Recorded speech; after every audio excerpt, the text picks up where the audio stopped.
Assalamualaikum warahmatullahi wabarakatuh. Waalaikumsalam.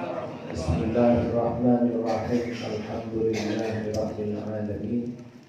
Allahumma shalli ala sayyidina Muhammadin al-fatihi lima ughliqa wal khatimi lima sabaqa nasiril haqqi bil haqqi wal hadi ila siratal mustaqim wa ala alihi haqqa qadrihi wa miqdarihil azim. Amma ba'du.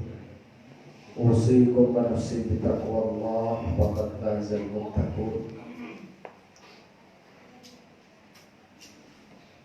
Para ikhwan rahimakumullah, alhamdulillah malam ini kita bisa melanjutkan taklim rutin kita, di mana malam ini akan melanjutkan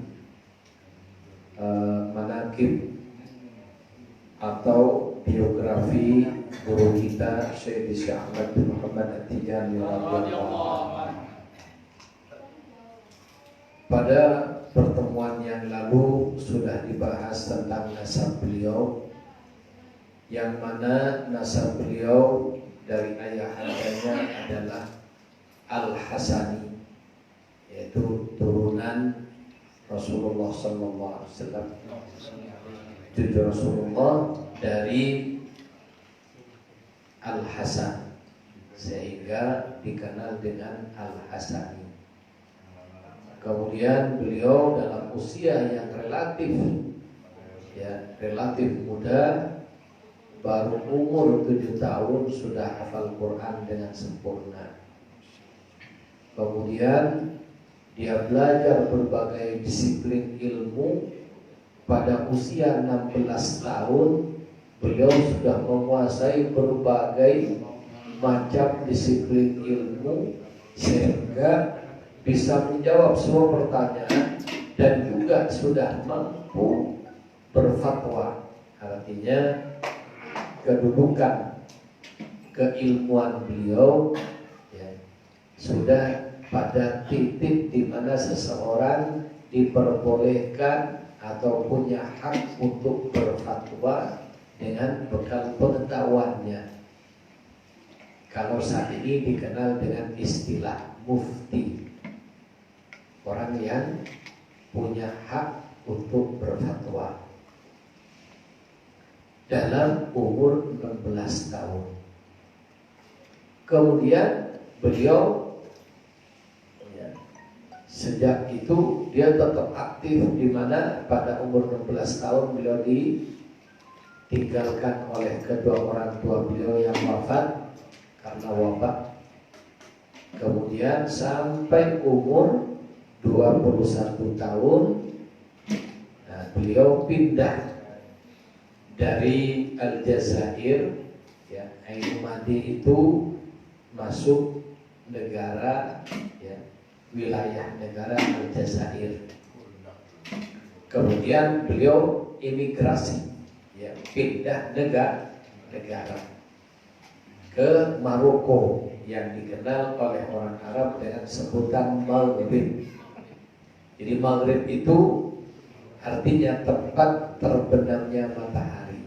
Kenapa? Karena negeri Maroko ini adalah tanah di mana di sebelah baratnya pantai yang menghadap ke lautan Atlantik, yang mana hampir separuh muka bumi itu adalah lautan, dan baru bisa bertemu dengan benua, yaitu benua Amerika.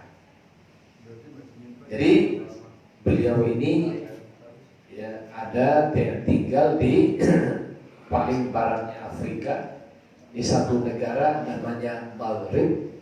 Kemudian lebih dikenal saat ini di kalangan orang umum daerah Maroko,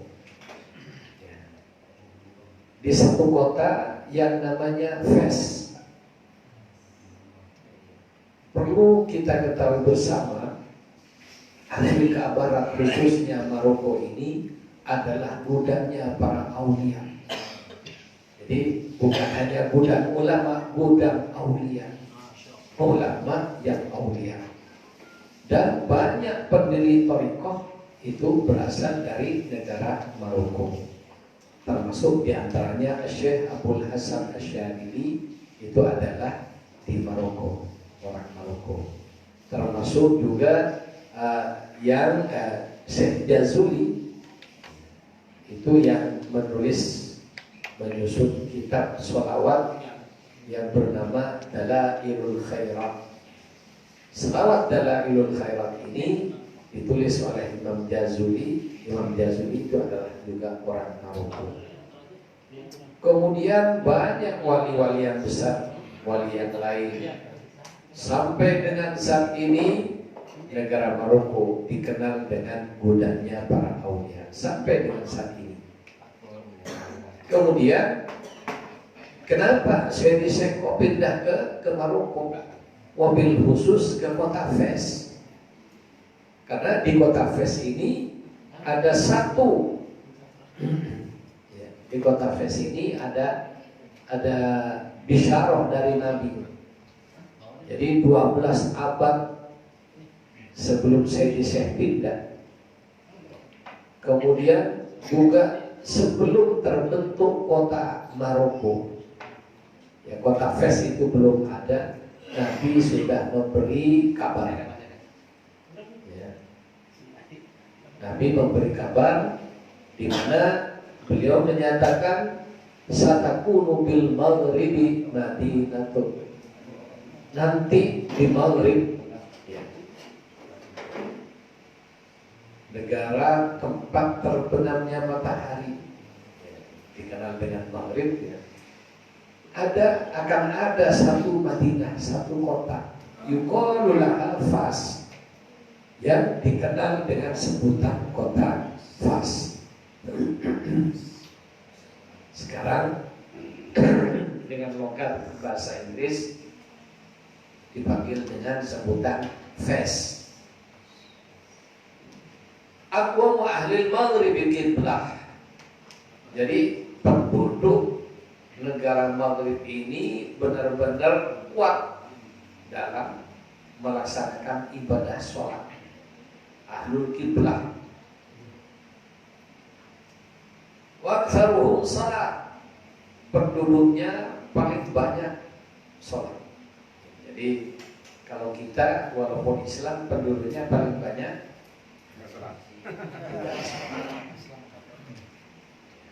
jadi di Maghrib, di Maroko ada juga tidak sholat, tapi kebanyakan mayoritas penduduknya ahli ibadah sholat. Ahluha qa'imuna 'alal haq, penduduknya berpegang teguh dengan kebenaran. La yadurruhum man khalafahu, dan dengan hal tersebut Allah menjaga mereka sehingga tidak ada yang bisa memberikan mudarat. Orang-orang yang tidak senang dengan Maroko dan penduduk Maroko, ya, itu tidak bisa mencelakai mereka. Yanfa'ullahu anhum ma yakrahuna ila yaumil qiyamah, di mana Allah akan menolak atau menjaga atau memagari mereka dari perkara-perkara yang tidak menyenangkan sampai kiamat. Ini pentingnya kita banyak beribadah kepada Allah Subhanahu wa taala, menimbulkan keberkahan, termasuk juga keamanan atas penjaga Allah Subhanahu wa taala. Jadi mendengar itu Syekh pindah dari Jazair ke Maroko, pindah ke kota Fes. Sebelum beliau menetap di kota Fes, beliau keliling juga ke berbagai daerah di Afrika Barat atau di Maroko itu. Fa awwalu man qasadahu lidzalikal matlabi, orang pertama yang dituju oleh Sayyidi Syekh radhiyallahu anhu dalam mengejar cita-citanya. Jadi orang punya cita-cita itu harus ikhtiar. Kalau kita ingin menjadi bengkel, maka kita harus ketemu dengan orang yang ahli di bidang mekanik. Kalau kita ingin menjadi bengkel yang hebat, maka cari mekanik yang hebat, kita berguru dengan dia. Kalau kita ingin menjadi ekonom yang hebat, maka kita harus bertemu dan bergaul, belajar kepada ahli ekonomi yang hebat. Termasuk juga kalau kita ingin menjadi ulama yang hebat, kita harus bertemu dengan para ulama yang hebat. Termasuk juga kalau punya cita-cita menjadi wali Allah Subhanahu wa taala, maka kita harus banyak bertemu dengan ahlinya, yaitu para wali Allah. Dalam cita-cita Sayyidi Syekh radhiyallahu anhu, di bidang ilmu beliau sudah kuasai dalam usia yang relatif sangat muda. Ya, jadi masalah keulamaan, umur 16 tahun beliau sudah mendapat gelar ulama. Sampai umur 21 tahun beliau berkiprah dalam bidang ilmu. Kemudian setelah itu beliau ingin mendapatkan yang lebih dari ulama, yaitu dalam masalah kewalian atau martabat wilayah. Kemudian untuk itu beliau menemui para aulia. Di antara wali yang pertama ditemui oleh beliau adalah Az-Sayyidul Jalil Nasrul Afadil. Jadi seorang sayyid yang mulia, keturunan orang yang banyak keutamaannya, Sayyidi Abu Muhammad At-Tayyib, yaitu Sayyid Abu Muhammad At-Tayyib Ibni Muhammad Ibni Abdullah Asy-Syahir bil Alwani. Jadi Sayyid Abu Muhammad At-Tayyib, putra Sayyid Muhammad bin Abdullah Asy-Syahir yang masyhur bi Alwani dengan julukan Alwani. Wa kadzalika laqiyal qutbil kabir, kemudian beliau juga menemui wali kutub besar Maulana Ahmad As-Saqali radhiyallahu anhu. Berikutnya bertemu lagi dengan wali besar namanya Syekh Ahmad As-Saqali radhiyallahu anhu. Wa kadzalika bi Jabal Zabid. Kemudian beliau berangkat lagi berkelana, bertemu dengan orang-orang besar, dan beliau datang ke satu wilayah namanya Jabal Zabid.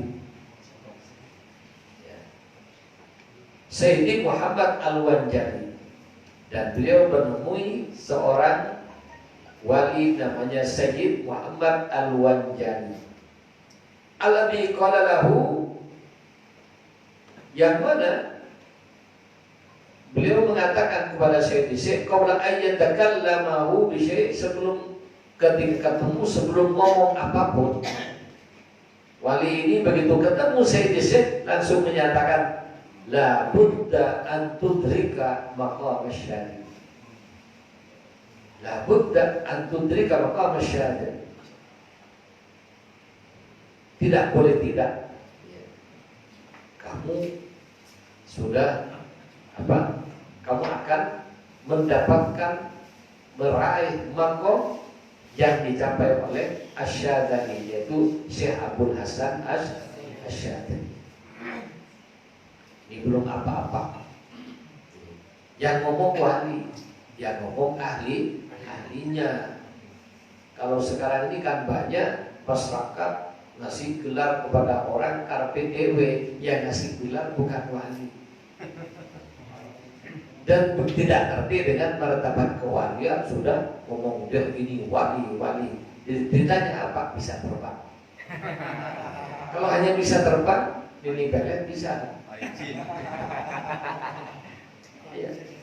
Jadi kalau hanya urusan bisa terbang, mini belet bisa terbang.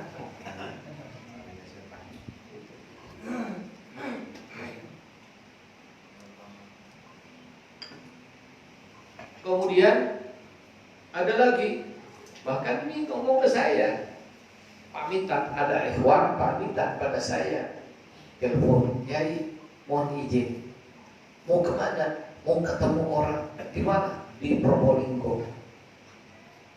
Ikhwan ini gimana saya sebut namanya?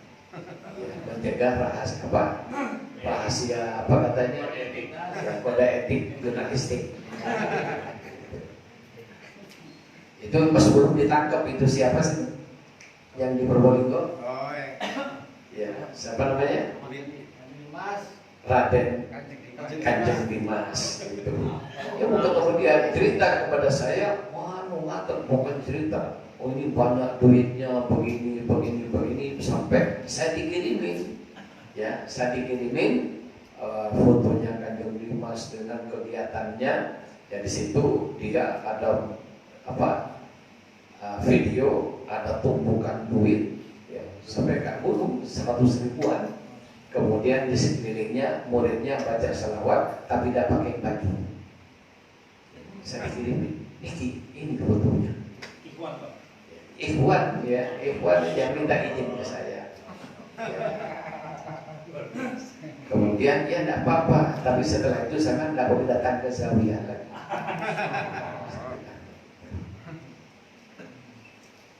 Jadi Syekh Syahban bin Ahmad At-Tijani radhiyallahu anhu ketika umur 21 tahun beliau ini mulai berkelana menemui para wali-wali besar. Yang pertama ditemui ya Syekh Abu Muhammad At-Tayyib yang terkenal dengan Al-Alwani. Kemudian ketemu lagi di Jabal Zabid Al-Qutbil Kabir Muhammad As-Saqali. Di Jabal Zabid ketemu dengan Syekh Muhammad Al-Wanjali. Ketika bertemu dengan Syekh Muhammad Al-Wanjali di Jabal Zabid ini, begitu ketemu Syekh, ya pada saat masih anak-anak, ya usianya masih baru ya sekitar 22 tahun ketika bertemu. Begitu bertemu langsung labud dan tudrika maqam asy-syadidi. Kamu sudah seharusnya ya, mendapatkan makomnya Abul Hasan Asy-Syadili. Kamu akan mendapatkan apa yang didapat oleh Syekh Abul Hasan Asy-Syadili. Dalam satu riwayat dijelaskan bahwa makomnya Asy-Syadili adalah 40 makom di atasnya Syekh Abdul Qadir Al-Jilani radhiyallahu. Jadi Syekh Hasan Asy-Syadili inilah yang mendapatkan ijazah Hizbul Bahar huruf per huruf dari lisan Rasulullah sallallahu alaihi wasallam. Jadi martabatnya 40 makom di atasnya Syekh Abdul Qadir Al-Jilani. Dalam satu riwayat saya ini seperti itu. Jadi jangan marah ke saya membaca kitab cuma lupa nama kitabnya, ya di situ dijelaskan makomnya Asy-Syadili 40 ya. Di atasnya Syekh Abdul Qadir Al-Jilani radhiyallahu. Jadi ketika ketemu dengan Syekh Al-Wanjali, Muhammad Al-Wanjali, belum apa-apa, belum ngomong, kamu akan mendapatkan apa yang didapatkan oleh Abul Hasan Asy-Syadili. Wakasafahu, kemudian Syekh Muhammad Al-Wanjali ini wakasafahu melihat dengan basirahnya, dengan kasafnya. Jadi kasaf ini bahasa arti aslinya kasaf itu lampu setan. Tahu lampu setan? Jadi orang ya yang dibuka mata batinnya punya pandangan cuma terbatas. Jadi orang kasaf itu bukan tahu semua, terbatas. Seperti terbatasnya lampu setan. Yang kena setan saja yang tahu. Yang tidak kena tidak tahu. Jadi apa daya pandang orang mukasafah itu terbatas. Kemudian mukasafah itu sendiri juga bertingkat-tingkat. Kemudian Al-Wanjali ini melihat dengan mukasafahnya diumurin kanat fi batinihi, dengan perkara-perkara yang terkandung dalam batinnya Syekh. Jadi ini seorang mursyid Jadi baru orang itu pantas dipanggil mursyid jika dia mempunyai kekuatan memandang sampai ke batin murid. Bahkan seorang mursyid yang sempurna, paling sedikit jarak pandangnya 100 km. Itu. Ya. Jadi ini dalam tatanan suri seperti itu. Jadi bukan hanya bisa memandang butuh muridnya sah atau tidak, tapi juga sampai bisa memandang hati murid, termasuk muridnya wirid atau tidak, dia tahu. Makanya dia bisa mengatakan murid. Seorang disebut kasyaf yang sempurna jika juga bisa melihat penyakit yang diderita oleh hati muridnya. Di sini pentingnya disebut kenapa kita memerlukan guru tarbiyah.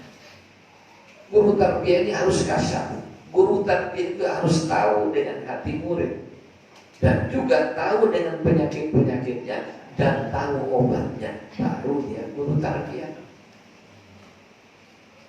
Kalau hanya bisa terbang, agak tunggal deh. Naik pesawat. Jadi kalau hanya sholat di atas air, agak tunggal deh.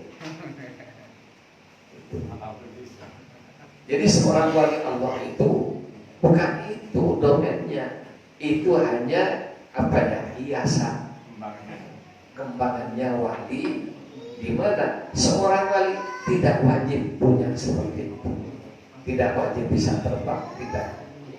Tapi seorang wali sebenar-benarnya wali adalah orang yang dijamin selamat oleh Allah dan mendapatkan perintah untuk menyelamatkan orang lain atas izin Allah. Baru wali.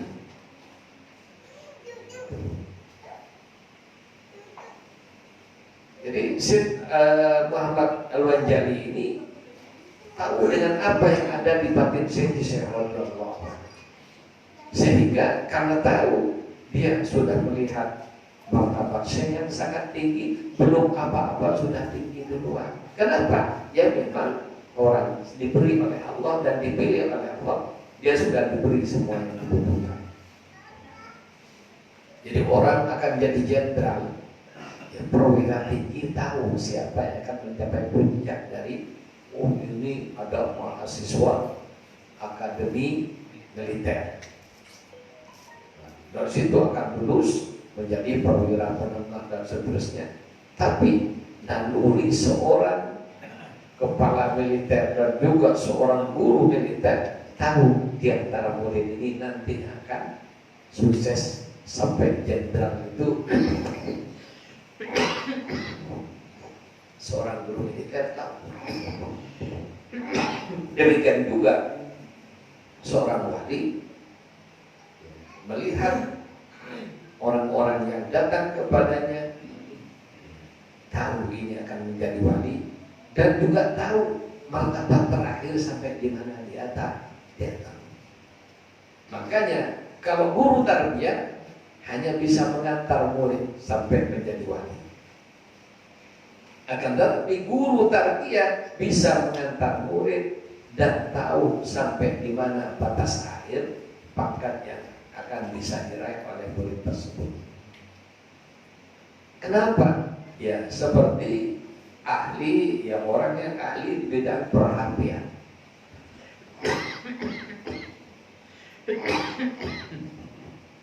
Begitu dilihat di belakang HP-nya, ya kan ada keterangan RAM-nya sekian, file internalnya sekian, eksternalnya sekian, kemudian prosesor ini itu dan sebagainya. Orang yang ahli tahu, oh ini bisa digunakan internet dan ini cukup.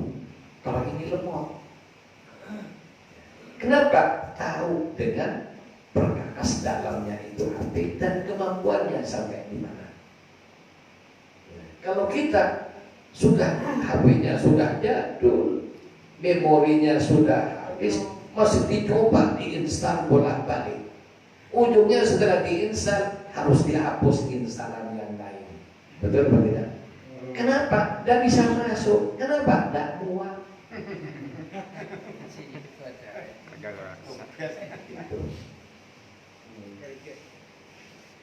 Kalau yang ahli tidak usah dilihat, oh ini dilihat instalnya berapa, bisa dihitung sudah berapa giga yang habis, kemudian berapa giga sisanya, bisa tidak nampung lagi instalan atau tidak.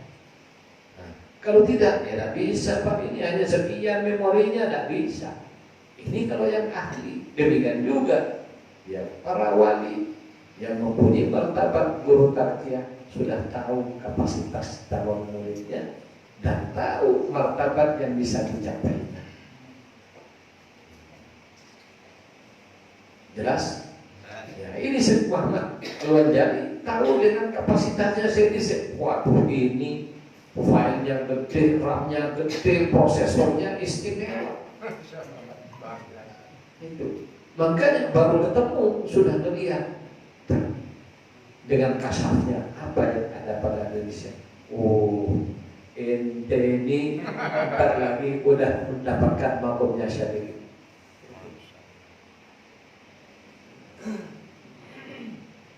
Kemudian lanjut.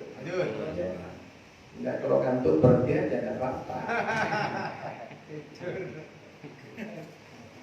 Summa asyara lahu birruju' ila ain madi. Kemudian Syekh Muhammad Al-Wanjali ngasih isyarat pada Syekh balik saja ke ain madi, ke tempat kelahirannya. Wa kadzalika al-wali salih Najul Arif Ar-Rabi Sayyidi Abdullah Ibni Sayyidi Al-Arabi Ibni Ahmad Ibni Muhammad Al-Andalusi. Setelah itu beliau datang lagi kepada wali besar, menemui seorang wali besar yaitu Al-Arif yang ahli makrifah Ar-Rabih, ya. Rabih itu yang ahli yang bisa berikan keberuntungan.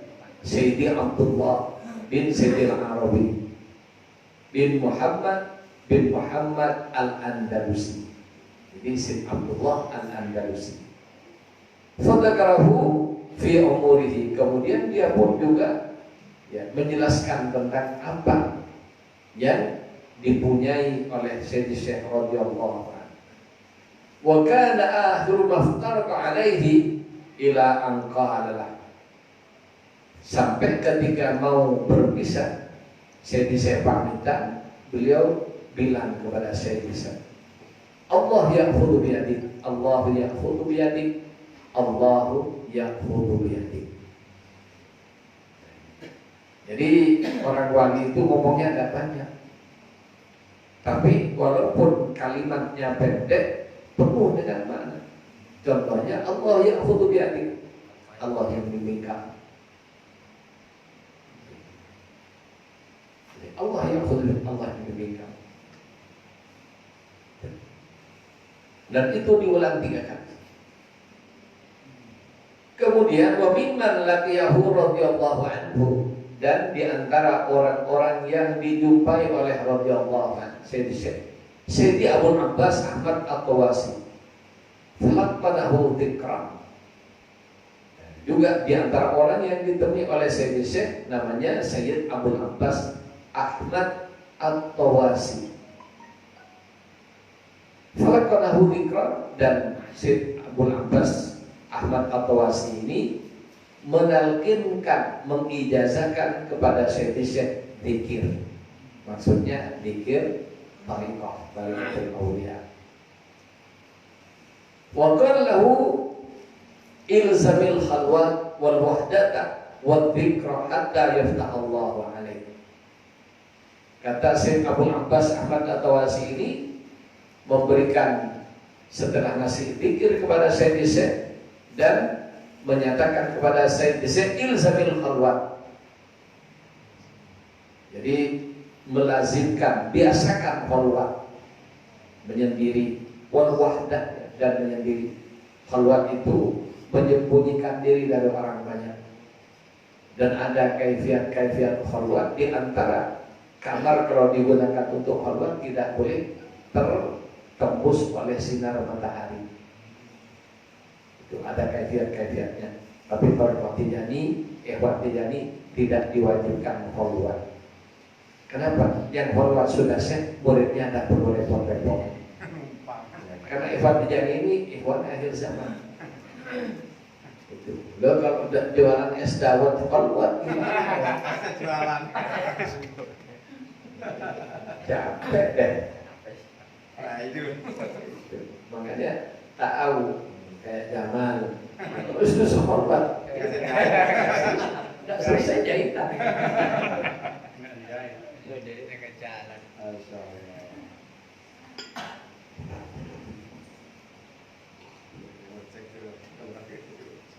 Ilzamil khalwat, ya biasakanlah, tetaplah kamu khalwat, wal wahda dan menyendiri, wa dzikra dan banyak berzikir, hatta yaftahullahu alaik, sampai Allah membuka kepadamu. Di kata Syekh Ahmad At-Tawasi disuruh khalwat. Thumma asra'a birruju' ila sahra. Setelah itu Syekh cepat-cepat kembali ke sahra, padang pasir. Ya. Karena apa? Ainul Madi ini masuk di daerah padang pasir. Amilan ala amri Sayyidil Wanjali, dengan tujuan melaksanakan perintahnya Syekh Al-Wanjali. Qazidan li ziyarat di zawiyat Syekh Abdul Qadir bin Muhammad Al-Abyad. Fa'aqama biha muddah. Kembali lagi ke sahra, ke padang pasir, melaksanakan perintahnya Syekh Wanjali. Kemudian dia juga menziarahi zawiyah Syekh Abdul Qadir bin Muhammad Al-Abyad. Faqama biha muddah. Kemudian beliau tinggal di zawiyah itu beberapa waktu. Bihadil muddati, ketika ya di waktu dia menetap di zawiyah tersebut, zara Ainul Madi amilan ala isyarat Sayyidil Marqud. Dia mengunjungi kota kelahirannya Ainul Madi dalam rangka melaksanakan isyarah dari Syekh Al-Wanjali. Tsumma ata Madinah Tilimsan wa qama fiha. Setelah itu Syekh ya pergi berpindah lagi ke kota Tilimsan dan tinggal di sana.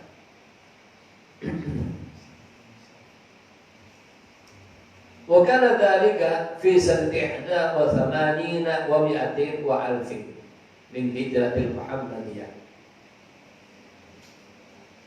Pada saat itu di tahun 1181. Jadi ketika umur Syekh umur 31 tahun. 31 Hijriah. Fartahala min Madinati Tilimsan sanata sittin wa thamanina wa mi'atin wa alfin. Jadi di Tilimsan 5 tahun, kemudian tahun 1186 Hijrah dia pindah dari Tilimsan qasidal baladil haram li hajj baitillah wa ziyarati qabril Mustafa sallallahu alaihi wasallam. Jadi pada umur 31 tahun ya Syekh keluar dari kota Tilimsan untuk ziarah ke Mekah melaksanakan ibadah haji. Falamma wasala ila baladi Azwawi, ketika beliau ya dalam perjalanan itu, jadi orang zaman dulu itu berangkat haji karena masih pakai ya belum ada Toyota, adanya hanya onta, sehingga perjalanannya ya boleh dikata pindah-pindah dengan kecepatan yang sangat rendah. Gitu. Kemudian dalam perjalanan itu dia sampai di satu daerah namanya Azwawi. Sami'a bi Sayyidi Abi Abdillah. Kemudian beliau mendengar seorang bernama Abi Abdillah Ibn Abdurrahman Al-Azhari. bin Abdurrahman Al-Azhari. Falaqiyahu, kemudian Syekh bertemu dengan beliau, menemuinya. Wa akhadha tariqatal khalwatiyah, kemudian beliau mengambil wirid tariqah khalwatiyah. Tadi Syekh mendapatkan wirid kan. Ini ya, makanya kalau tariqah yang lain itu bisa dirangkep-rangkep, karena memang ya pada ini aturannya tidak seperti ini dijadi. Saya sendiri ya, ketemu dengan seorang wali dikasih langsung, namanya Syed Abi Abdullah Ibni Abdurrahman Al-Azhari. Dia mendapatkan baiat tariqah khalwatiyah. Walau wasalah ada di Tunis, ketika dia sampai ke daerah Tunisia, jadi dari Aljazair ke timur ya, masuk negara Tunisia. Negara Tunis ini barusan ada berita yang cukup bagus. Presidennya memberikan keputusan laki-laki harus nikah minimal 2 orang. Ya, iya, kalau tidak ya kena sanksi. Ya, kalau nikah lagi yang kedua ditanggung oleh negara, biayanya ditanggung oleh negara. Ya. Nikah lagi ketiga ditanggung oleh negara sampai 4, jadi 3 yang ditanggung negara. Kalau mau begitu pindah aja ke sana.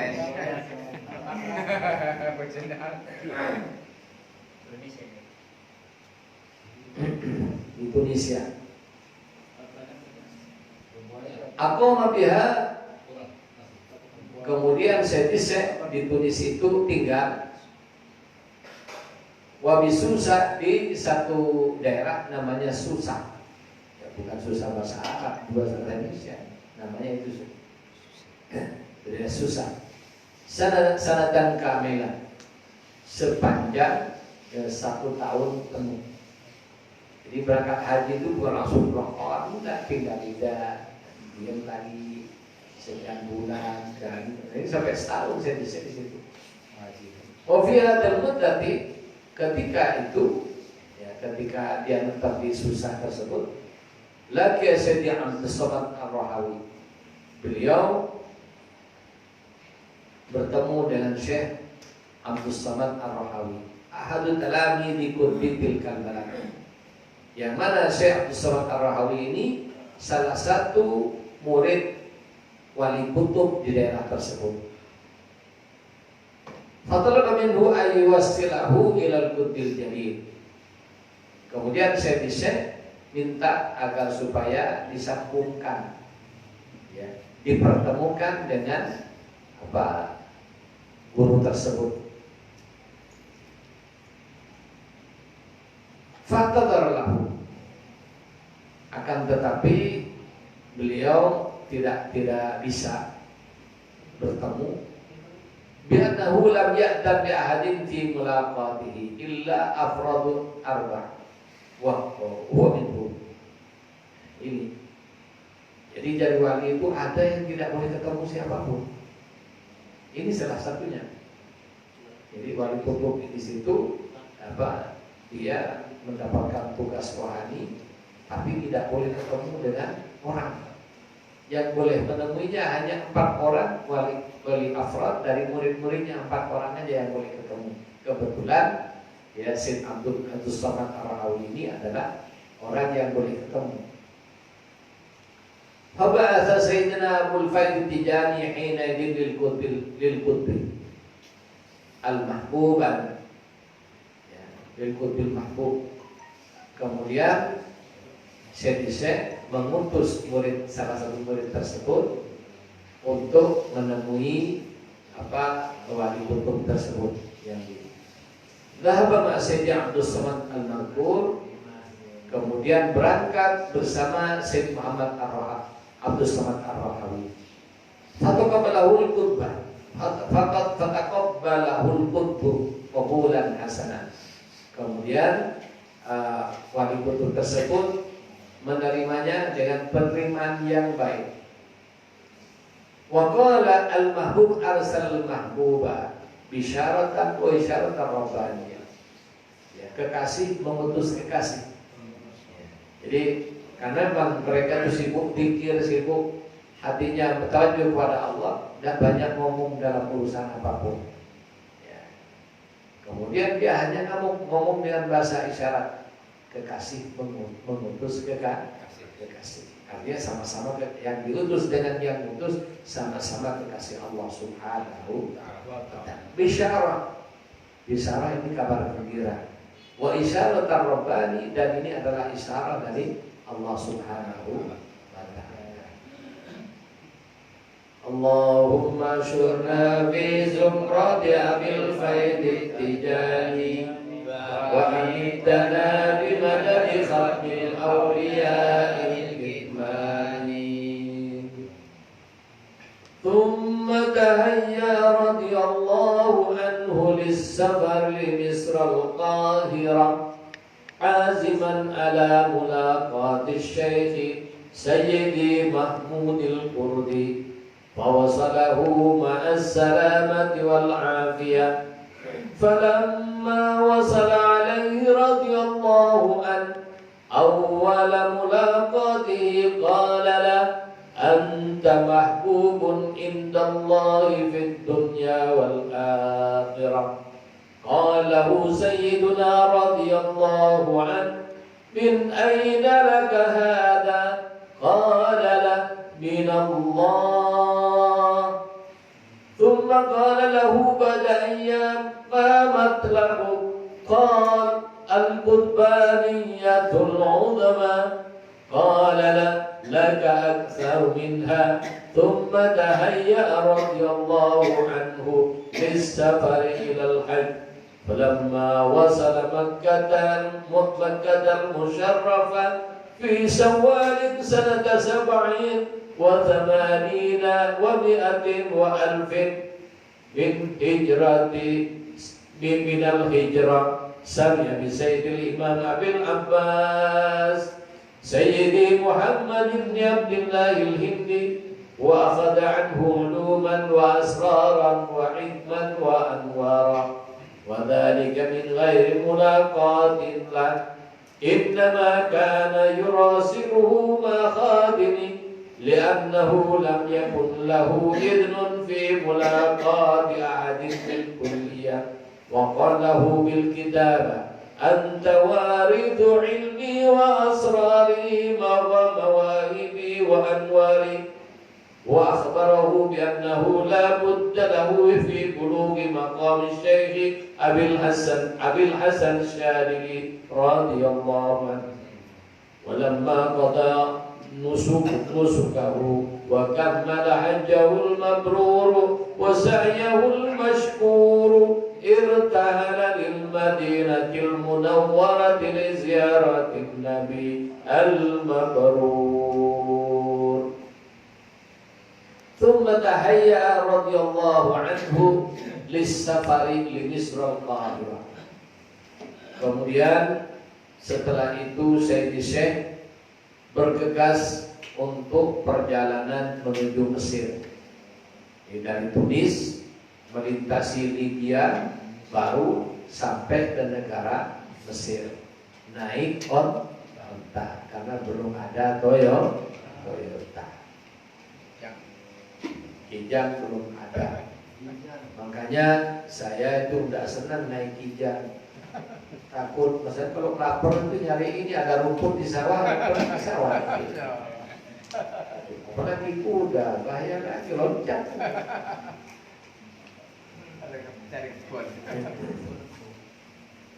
Jadi bergegas menuju Mesir. Kemudian beliau mampir di Qahirah. Qahirah itu sekarang namanya Kairo. Jadi Kairo itu nama Arabnya Qahirah. Di nama orang Barat di peta dikenal dengan pakai C, Cairo. Cairo kalau dibaca dengan lisan Indonesia yang asli. Cuma kalau baca Cairo diketawain nanti kalau Jenedin Nakiro.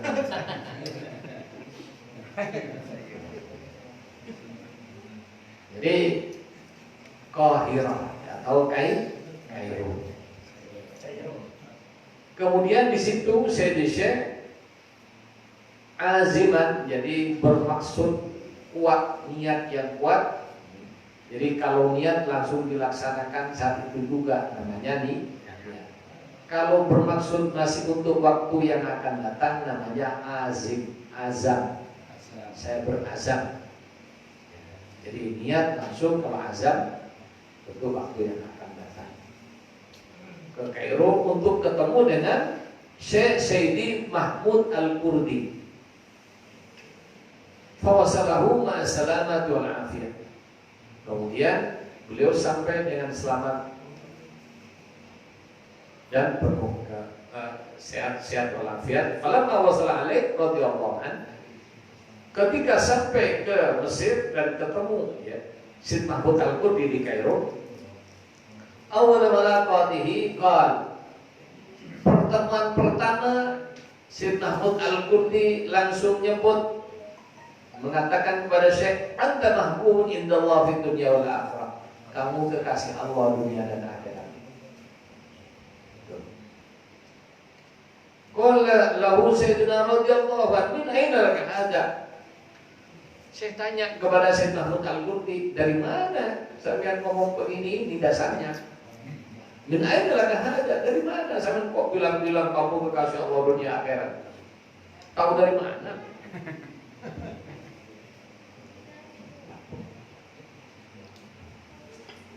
Qala lahu min Allah. Syekh Mahmud Al-Kurdi mengatakan, saya mendapatkan kabar dari Allah Subhanahu wa taala. Dan bagaimana caranya? Itu makanya ada ya, kalau kita nanti belajar tentang bagaimana hati manusia, ya di bagian kanan ada posnya malaikat yang memberikan khatir, bisikan-bisikan, namanya khatir malaki, bisikan dari malaikat yang dikenal dengan ilham. Dan di sebelah kiri ada pos-posnya setan yang juga memberikan bisikan, bisikan setan, namanya taswis. Jadi bisikan setan taswis dari malaikat namanya ilham. Kemudian hati yang sangat bersih bisa langsung mendapatkan khatir dari Allah yang disebut dengan khatir Rabbani. Langsung dapat kabar ya, dari Allah Subhanahu wa taala. Kemudian ini Syekh Mahmud Al-Kurdi ketemu langsung, anta mahbubun indallah fid dunya wal akhirah. Dari mana sampai dasarnya apa? Kemudian min aina laka hada? Qala min Allah. Saya mendapatkan kabar dari Allah Subhanahu. Tsumma qalahu ba'da ayyam, setelah beberapa hari ya beliau ziarah dan tinggal di tempatnya Syekh Mahmud Al-Kurdi. Setelah beberapa hari Syekh Mahmud Al-Kurdi tanya kepada Syekh, "Mama telah apa cita-cita?" Jadi cita-cita apa? Qala, Syekh berkata, "Al-Qutbaniyatul Udhma." Wali kutub yang jadi maksudnya kutbul aktor. Karena ada kutbul balat. Kutbul balat ini wali kutub di satu negara atau satu daerah, namanya kutbul balat. Dari kutbul balat yang banyak di seluruh dunia ada pimpinannya, disebut kutbul aktor, dan kutbul aktor inilah namanya juga al-Qutbaniyatul Udhma, wali kutub yang pimpinan wali kutub. Qala lahu, Syekh Mahmud Al-Kurdi bilang, laka aktsara minha, kamu lebih tinggi dari itu nanti. Nah, ini guru tarbiyah tahu ya, orang yang di depannya ini sampai di mana martabatnya nanti tahu. Jadi, kalau yang orang wali yang ngomong pantas dipercaya. Kalau hanya di Facebook, di WA, di foto ini wali macam-macam ya takut tuh, dasarnya apa? Ujung-ujungnya dapat ilham dari Syekh Google.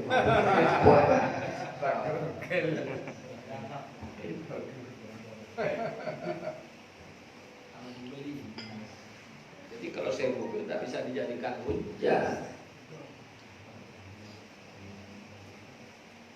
Tsumma tahiyya radhiyallahu anhu lisafaril hajj. Setelah itu Syekh radhiyallahu anhu bergegas untuk melaksanakan perjalanan menuju ibadah haji. Falamma wasala Makkah al-musyarrafah, ketika tiba di kota Makkah yang mulia, fi Syawal, yaitu pada bulan Syawal. Jadi orang dulu itu kayak gitu. Kalau sekarang kan serba harus cepat, bahkan haji pers itu hanya 16 hari. Gitu. Kenapa? Yang ditanya dulu kalau tanya haji plus apa? Hotelnya di mana? Jadi bukan untuk ibadahnya yang bimbing siapa, bukan hotelnya di mana. Ada artisnya enggak? Ini kalau sekarang. Kenapa? Ya bukan mau ibadah. Mau jalan-jalan. Ya mau mejeng, mau selfie. Kemudian tawaf sambil di video. ya, di video. Ujung-ujungnya baju ihramnya kebalik. Itu repot juga. Ya kasihan lah.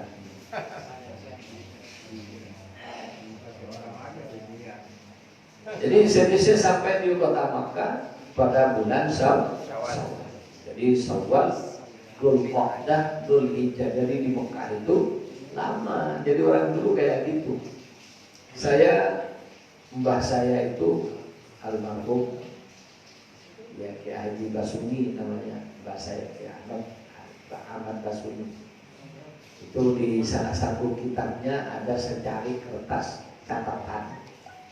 Ternyata beliau berangkat haji itu 1825. Si zaman naik perahu. Hitung-hitung sampai wafatnya 100 tahun lebih. Dari haji ke wafatnya. Sebelum haji kan sudah gede kan. Itu. Jadi ya termasuk umur panjang bahasanya. Nggak tahu saya umur berapa nanti. Kan kita nggak tahu jatahnya aja jatah berapa.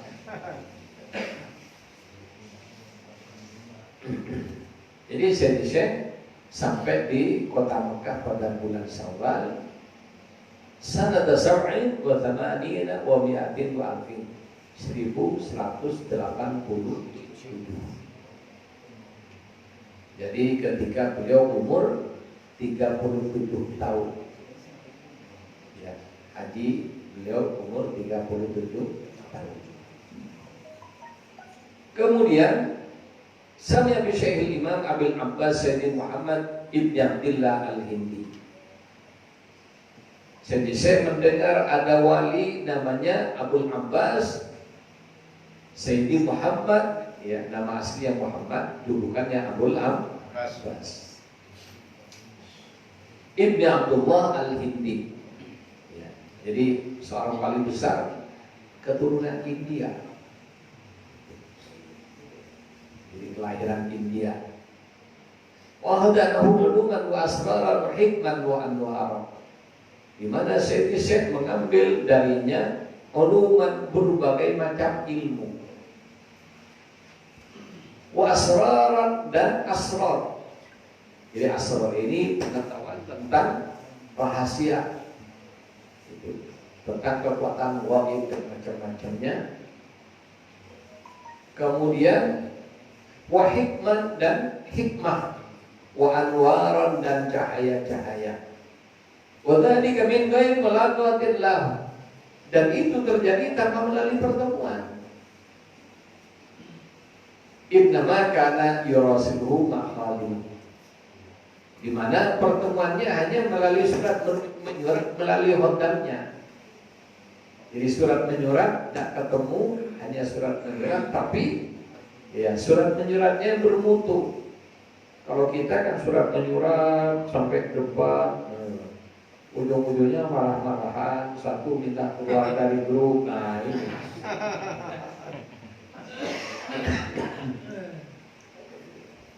Jadi saya tidak kayak gitu. di surat menyurat. Kemudian dalam surat menyurat itu tanpa melalui pertemuan, karena dia tidak dapat izin menemui orang. Ini berarti jadi wali kutub tidak bisa ketemu orang, tidak dapat izin. Waqallahu bil kitabah. Kemudian Syed Muhammad bin Abdullah ini menyatakan dalam suratnya, anta warithu ilmi wa asrari wa mawahibi wa adwari. Wa akhbarahu bi annahu la budda lahu fi bulughi maqam syadli di maqam Syekh Abil Hasan Asyadili radhiyallahu anhu. Kemudian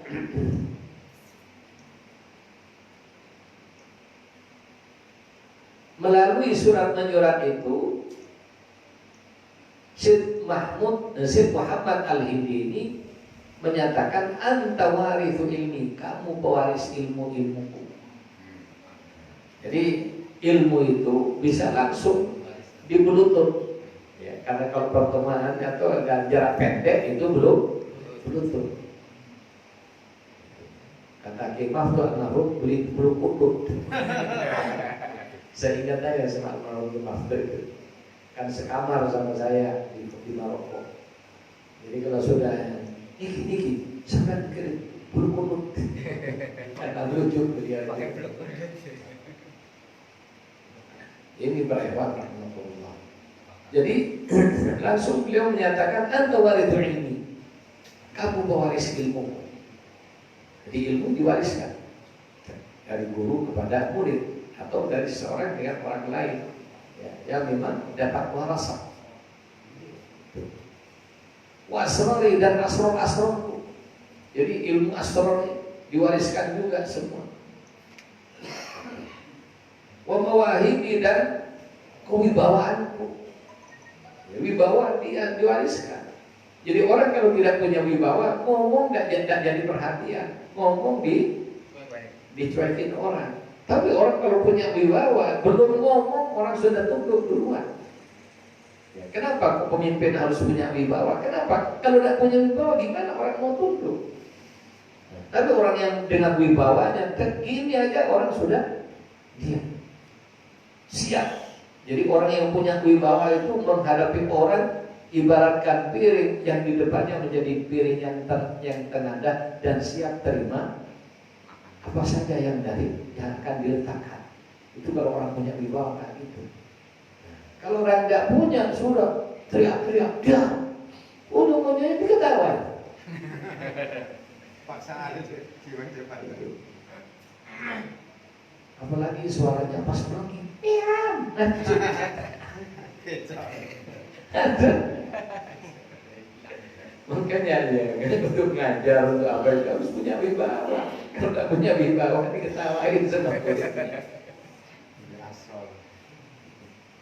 Ya orang punya wibawa, suaranya pelan, tapi ya baru salam aja sudah. Saya ingat almarhum Mukhlas itu, suaranya lemah soalnya. Jadi kalau ceramah itu tidak pernah pakai suara kencang-kencang, suaranya tidak menggelegar, tidak.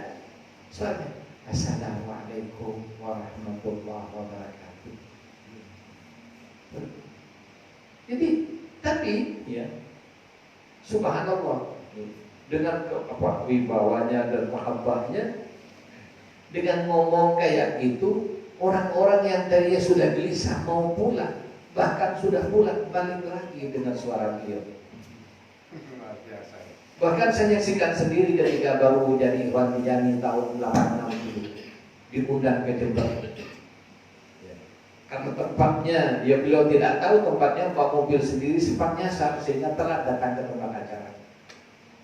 Itu pertemuan alumni Pondok Pesantren Sidogiri.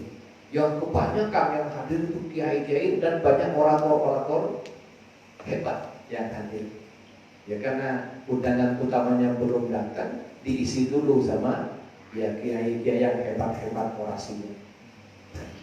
Sampai beliau datang, saya ingat dari pidato yang penuh dengan retorika. Setelah beliau dipersilakan, langsung naik ke mimbar, beliau salam. Assalamualaikum warahmatullahi wabarakatuh. Waalaikumsalam. Langsung orang-orang kecewa karena tadinya sudah mendengar orasi yang macam-macam, yang datang suaranya cempleh. Kemudian mukadimahnya juga tidak panjang-panjang. Dia hanya alhamdulillahirabbil alamin. Ingat saya duduk begini di beliau. Salatu wassalamu ala sayyidil anbiya wal mursalin wa ala alihi washabbihi wa terus ngomong datar. Kemudian ketika beliau salam, orang-orang yang tadinya tegang ingin mendengar ceramah yang menggelegar, begitu beliau salam kayak gitu, langsung hidupin rokoknya sampai rokok. Kenapa? Ya tandanya ya belum punya perhatian, nganggep ya yang akan ngomong ini cemen. Tapi ya itulah haibahnya tidak terasa. Kemudian beliau mulai ngomong, dan cara beliau ngomong ini seperti berdialog, ngajak orang mikir. Apa yang terjadi? Banyak terjadi pada saat itu rokok yang sudah disulut ya tidak disedot lagi lupa, karena tanpa terasa dengan haibahnya pandangannya mulai tertuju kepada beliau yang merasa sampai beberapa detik berikutnya banyak tangan yang begini-begini ternyata rokoknya malah lupa dan bisa sampai menyerut tangannya sendiri. Itu kalau orang punya haibah, orang punya asrar. Jadi tidak perlu ngomong yang gelegar-gelegar, tapi orang kesentak. Bahkan yang tadi sudah beranjak mau pulang balik lagi dengan ceramah beliau yang ya kayak gitulah, sangat-sangat sederhana. Jadi Syed Mahmud, Syed Abdullah Al-Hindi ini, Syed Muhammad bin Abdullah Al-Hindi kepada Syed melalui surat. Tapi semua yang ada pada dirinya dia wariskan ke Syed, dan setelah itu beliau wafat. Kemudian, ya khodimnya, ya khodamnya ini yang selalu nyiapin kebutuhan beliau dalam wudu, dalam makan, macam-macam. Ya khodamnya ini nyeretuk. Kenapa? Khodamnya ini sudah berkhidmat menjadi khodamnya Muhammad bin Abdullah Al-Hindi ini 18 tahun. Kemudian khodamnya sempat protes, saya sudah 18 tahun mengabdi kepada jenengan tidak kasih apa-apa. Ini ada orang tidak dikenal, tidak pernah ketemu, datang jauh-jauh dari Maroko, jenengan wariskan semuanya kepada beliau. Jadi protes khodamnya. Apa kata Syekh Muhammad Al-Hindi? Kata beliau, ini urusan Allah, bukan urusan saya.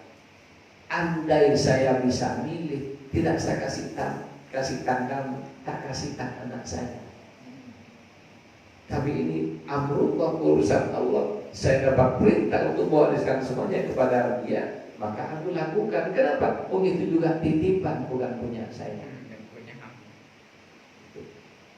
Dan dia mengatakan, dan aslinya dia yang punya, saya selama ini pinjam dari dia.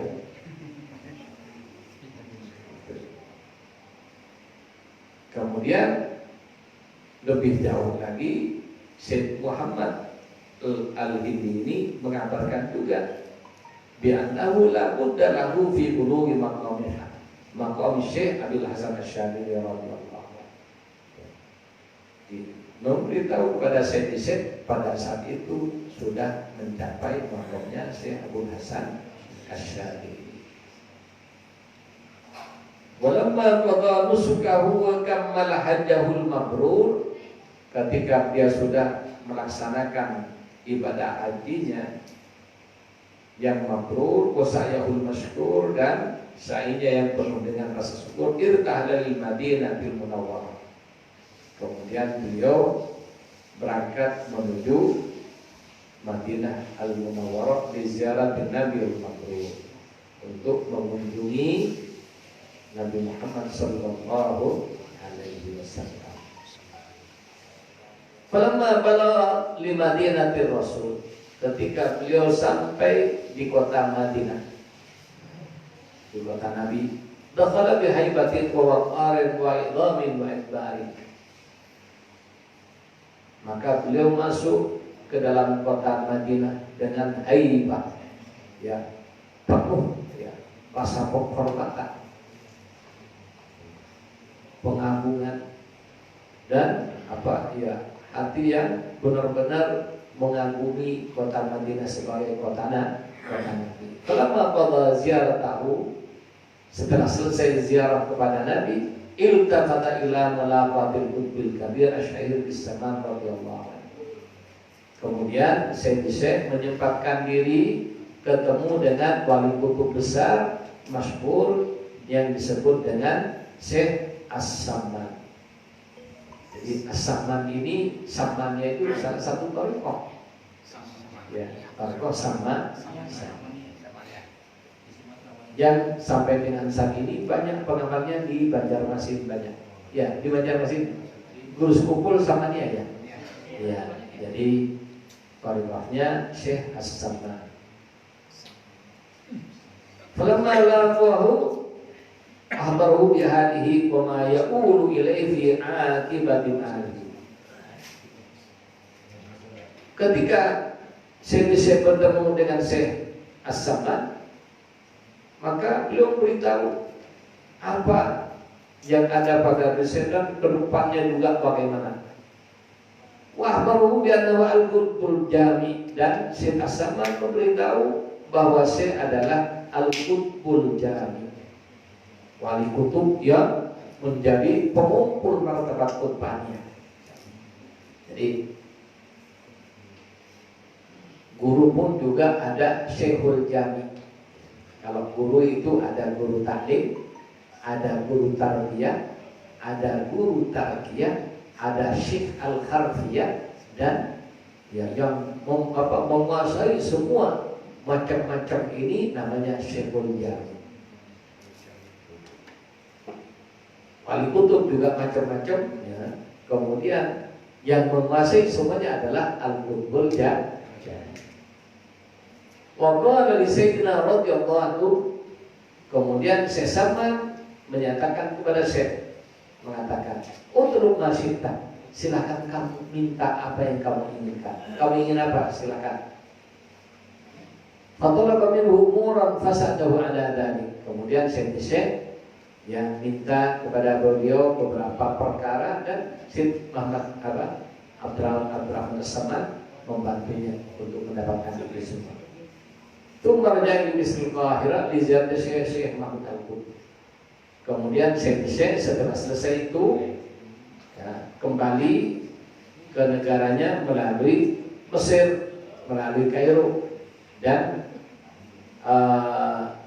beliau bertemu lagi dengan gurunya Syekh Mahmud Al-Qurdi yang memberikan ijazah kepadanya Thariqah Khalwatiyah. Tsumma inda intiqalihi lil Maghrib, ketika Syekh mau kembali ke Maroko, ke Maghrib, anilahu syekhu fi Thariqatil Khalwatiyah. Syekh diberi ijazah Thariqah Khalwatiyah. Jadi tadi sudah 3 thariqah yang diamalkan oleh Syekh. Yang dikasih ijazah sudah 3 thariqah. Famtana radhiyallahu anhu faqala Syekh Mahmud Al-Qurdi. Kemudian Syekh Mahmud Al-Qurdi berpesan kepada Syekh, "Lakirin nas qaddamahu alayya." Takinlah orang-orang dan jaminannya saya. Jadi para aulia itu bisa menjamin. Kenapa? Jaminannya dari Allah. Lahumul busra fil hayatid dunya wa fil akhirah. Jadi kenapa bisa jamin? Karena dia mendapatkan jaminan dari Allah. Contohnya, ya, dalam satu riwayat antara orang yang datang pada murid dan datang pada gurunya. Ada orang datang kepada gurunya Syekh Abdul Qadir Jilani. Ya, orang zaman dulu mau berangkat dagang aja datang dulu ke guru, ke para kiai. Datang ke gurunya Syekh Abdul Qadir, pamit mau berangkat dagang. Kata gurunya Syekh Abdul Qadir, "Jangan berangkat kamu. Kalau berangkat kamu nanti di sana akan dirampok dan kamu akan dibunuh. Kemudian gimana ini? Kan zaman dulu itu untuk menunda perjalanan repot. Kenapa? Adanya itu kabilah-kabilah. Dan itu ada pengawalnya, dikawal oleh tentara-tentara. Jadi tidak bisa berangkat sendirian. Dan kalau beberapa kabilah dagang, satu kabilah ada 100 pedagang, ada yang ngawal kan biayanya dibayar barang-barang. Ini zaman dulu kayak gitu. Repot kalau sampai ini tidak berangkat sekarang gimana? Nyari orang lain. Ketemu Syekh Abdul Qadir bilang, berangkat kamu, aku yang jamin. Nah, itu. Kata gurunya, jangan, kamu akan dibunuh nanti kalau kamu berangkat. Ketemu muridnya, berangkat kamu, aku yang jamin. Kenapa kok begitu? Para aulia dapat jaminan lahumul busra. Kemudian setelah itu ya, si pedagang tadi berangkat. Kemudian sampai selesai dia berdagang, dagangannya berhasil, dapat apa? Dapat apa yang besar. Kemudian dia bingung, dan katanya saya akan dirampok ya. Mungkin ini berkatnya Syekh Abdul Qadir, saya tidak dirampok. Akhirnya ya, dia di satu hari sebelum pulang dia masuk ke satu musola untuk sholat zuhur. Kemudian setelah itu dia letakkan duitnya di atas, ketika wudhu diletakkan di atas tempat wudhu. Selesai wudhu lupa dengan tumpukan duit ini, lupa. Kemudian masuk ke masjid, sholat, ngantuk ketiduran. Ketika tidur ini dia mimpi dirampok. Dan dirampok, dibunuh, ya, dipotong lehernya sama rampoknya. Kemudian setelah itu dia bangun, oh ternyata hanya mimpi. Tapi begitu dipegang lehernya ada darah. Kemudian dia bersihkan darahnya. Setelah itu baru ingat dengan uangnya yang tertinggal di atas tempat wudhu. Ternyata uangnya masih utuh atas perlindungan Allah Subhanahu wa taala. Sampai pulang karena selamat tidak dirampok, dia datang ke gurunya itu. Kata gurunya, kamu jangan ke saya, yang jamin kamu tidak dirampok itu Abdul Qadir. Ya, jadi ini jadi guru tidak marah, muridnya begitu tidak marah. Kalau sekarang begitu itu kan pada marah, oh, kamu tidak usah sini, tutup aja. Nah, gitu. Tapi tidak karena ikhlas ya. Dan tahu itu bagian dari caranya Allah mengangkat derajat seorang aulia. Jadi gurunya ngerti ya. Makanya sudah kamu tidak usah ke saya, kamu harus terima kasih pada Abdul Qadir. Karena yang jamin kamu, yang melindungi kamu ketika dirampok, saya pindah dari rampoknya tak ke dalam mimpi, itu Abdul Qadir bukan saya. Sudah sama dia kasih hadiah dia. Jangan lupa vlognya.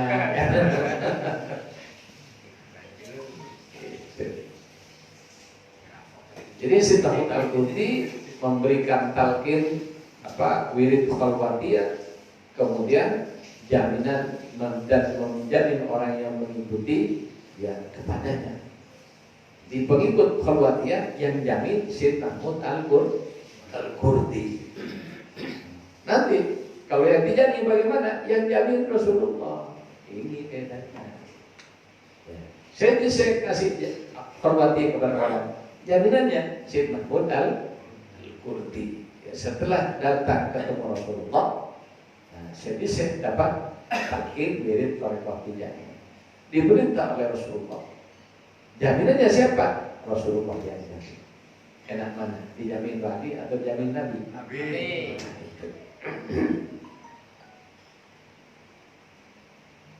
Faqala na'am. Baik, saya terima. Maka taballahul ijazah wa sanad farid.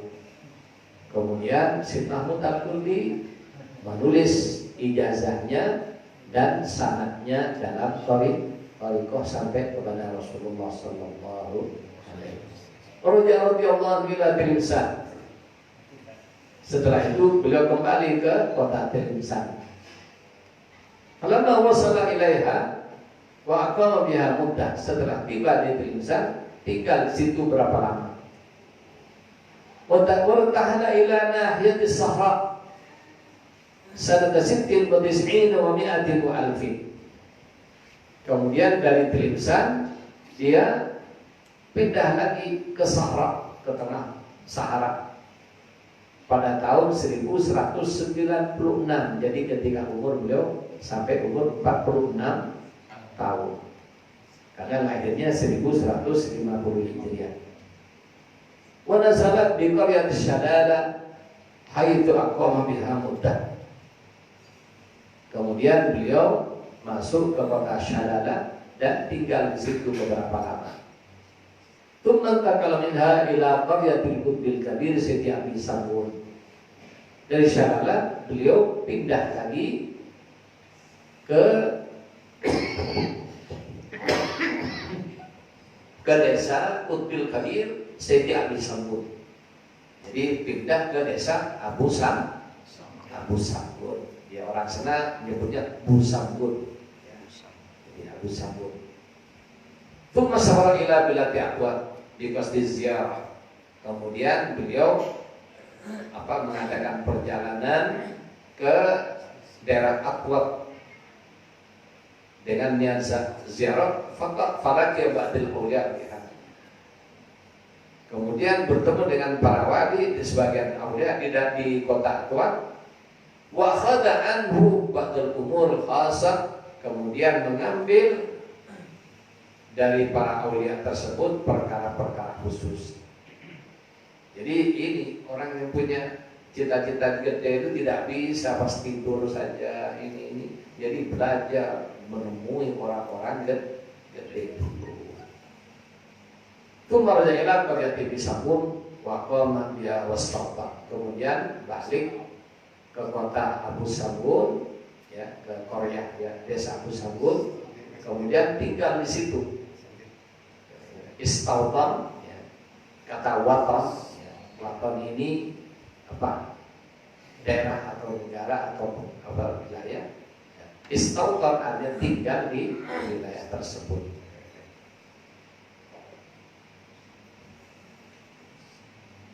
Allahumma syurna fi zumrati bil khairi tijani wa amidana bi madadi khatmil awliya'il kitmani. Jadi ada berapa yang diberikan kepada Syekh. Jadi pertama, kemudian tidak disebut apa thariqahnya. Yang kedua, Syekh mendapatkan thariqah samaniyah termasuk khalwati. Apalagi ada sekitar, kalau nggak salah itu saya pernah dapat amalan talqin ijazah 6 thariqah sebelum dapat wirid langsung dari Rasulullah SAW. Kemudian saya secara khusus jadi khalifah khalwatiyah di Maghrib yang dapat ijazah dari Syekh Mahmud Al-Qurdi. Oleh karena itu wirid hailalah ini aslinya berasal dari wirid khalwatiyah. Akan tetapi oleh Nabi ditetapkan menjadi wirid tijaniyah. Hailalah Jumat itu aslinya ngisi waktu.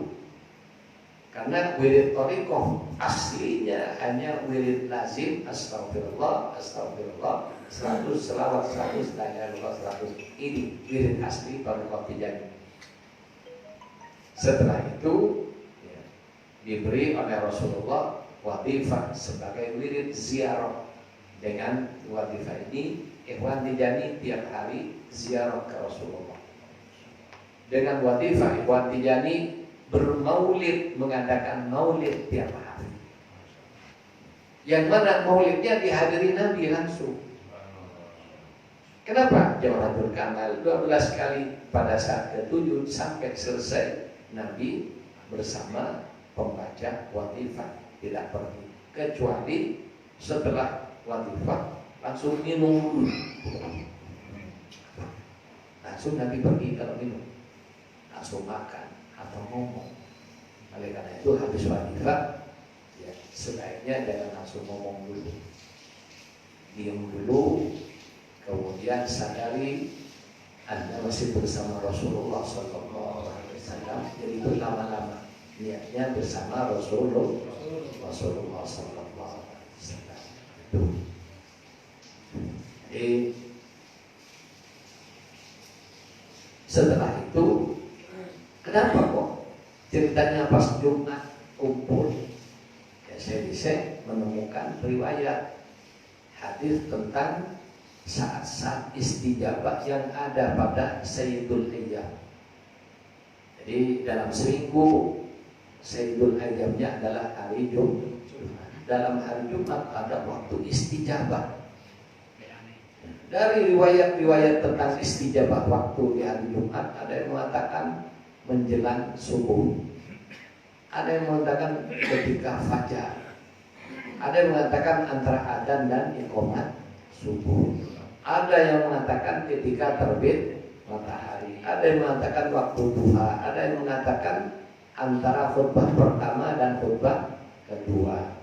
Nah, ada yang paling kuat hadisnya sahih, yaitu ba'dal asri sampai setelah asar sampai maghrib, ini waktu istijabah.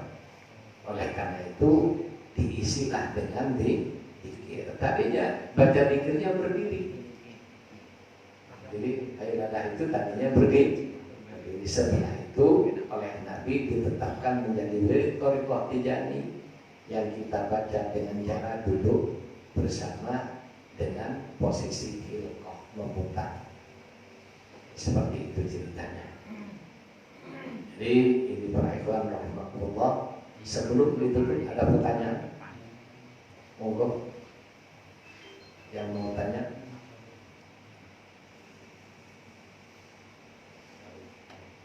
Ya. Kalau bertanya ini sebenarnya pertanyaan titipan seorang pendidik. Iya. Mungkin agak keluar dari konteks ini, Pak. Iya. Dia merasa sudah yakin dengan selawat Fatih. Kemudian selawat Fatih ini beliau ngajarin kepada adiknya yang baru hijrah. Cuma sayang adiknya ini sudah kepicut sama ajaran Salafi. Giliran ditampilkan selawat Fatih dan teksnya, adiknya ini protes. Selawat apa ini? Ikut selawat yang dicontohkan oleh Rasulullah. Dan jangan yang macam-macam. Tidak ada tuh namanya tarekat-tarekat dalam ajaran Rasulullah. Demikian kira-kira Pak. Saya kalau mau jawab silakan, kalau enggak juga nggak apa-apa. Maksudnya kan ini Bukan pertanyaan ini. tema utama kan masalah ini. Iya, baik. Di luar Ya. tema. Jadi tentang selawat Fatih. Kalau dikatakan selawat Fatih selawat macam-macam tidak ada zaman Rasulullah. Kalau dia memang orang Salafi atau Wahabi, biasanya orang Wahabi senangnya dengan tafsir Ibnu Katsir. Ya. Jadi tafsir Ibnu Katsir. Di tafsir Ibnu Katsir, dalam tafsir ayat innallaha wa malaikatahu yusholluna 'alan nabi ya ayyuhalladzina amanu shollu 'alaihi wa sallimu taslima. Di situ ada redaksi beberapa hadis tentang selawat yang diajarkan oleh Nabi kepada para sahabat. Di antaranya ada selawat kaifa nusalli alaika ya Rasulullah. Bagaimana kami caranya berselawat kepadamu ya Rasulullah? Nabi mencontohkan Allahumma shalli ala Muhammad wa ali Muhammad. Itu. Di riwayat yang lain Allahumma shalli ala Muhammad wa ali Muhammad kama shallaita ala Ibrahim wa ala ali Ibrahim wa barik ala Muhammad kama barakta ala Ibrahim wa ala ali Ibrahim fil alamin innaka Hamidum Majid. Ini redaksi-redaksi selawat yang terkenal, termasuk juga selawat Ibrahimi, yaitu kama shallaita ala Ibrahim. Itu namanya selawat Ibrahim yang dipakai dalam tahiyat akhir. Akan tetapi kalau dibaca tafsir tentang innallaha wa malaikatahu yusholluna 'alan nabi di kitab tafsir Ibnu Katsir ada redaksi selawat Fatih itu. Dan selawat Fatih itu, jadi selawat Fatih bukan hanya zamannya Syekh Tijani. Selawat Fatih itu sudah ada sejak zaman Nabi yang diberi oleh Rasulullah Sayyidina Ali karramallahu wajhah. Di situ ada riwayat yang menyatakan Sayyidina Ali mengajarkan selawat Al-Fatih yang mana Sayyidina Ali mendapatkan dari Nabi Sallallahu Alaihi Wasallam. Cuma selawat Fatihnya panjang. Jadi saya tidak hafal semuanya. Cuma yang saya ingat Allahumma dahil madhuwat Uballighil masmukat dan seterusnya. Kemudian ala sayyidina Muhammadin al-Fatih lima ughliqa wal khatim lima sabaqa wal mu'minil haqqi bil haqq wal hadi ila siratikal mustaqim sallallahu alaihi wa ala alihi haqqa qadrihi wa miqdarihi azim. Seperti itu redaksinya, itu ada di tafsir Ibnu Katsir. Tafsir yang digemari oleh orang Wahabi dan Salafi. Jadi kalau masalah selawat Fatih bukan tidak ada, sudah ada sejak zaman Nabi. Perkembangan berikutnya kalau kita membaca kitab tasawuf, ada namanya Syekh Mahmud Al-Bakri di Mesir, di mana beliau ini resah melihat banyaknya maksiat pada zaman itu. Zaman itu sudah banyak maksiat, para aulia resah. Kenapa? Ya, aulia itu diberi rasa kasih sayang oleh Allah, mewarisi kasih sayang dari Nabi Sallallahu Alaihi Wasallam yang menginginkan umat Nabi Muhammad ini selamat semua. Jadi para aulia pikirannya bukan apa saya punya mobil Mercedes, bukan. Yang dipikir oleh para aulia bagaimana umat Rasulullah selamat semua. Akhirnya dia riyadhah, wakilah 40 tahun, wakilah 60 tahun tidak pernah keluar dari Masjid Haram. Jadi 40 tahun, wakilah 60 tahun tidak pernah keluar dari Masjid Haram. Yang dimakan hanya zam-zam sepanjang itu, tidak pernah makan gudeg, tidak pernah rendang, tidak pernah, ya, apalagi yang lain hamburger tidak ada. Hanya minum air zam-zam selama 40 tahun. Riyadhah terus, ya, riyadhah terus di Masjid Haram sampai setelah 40 tahun beliau dapat shalawat Al-Fatih dari papan cahaya. Cuma yang begini ini diingkari oleh orang-orang Wahabi. Tapi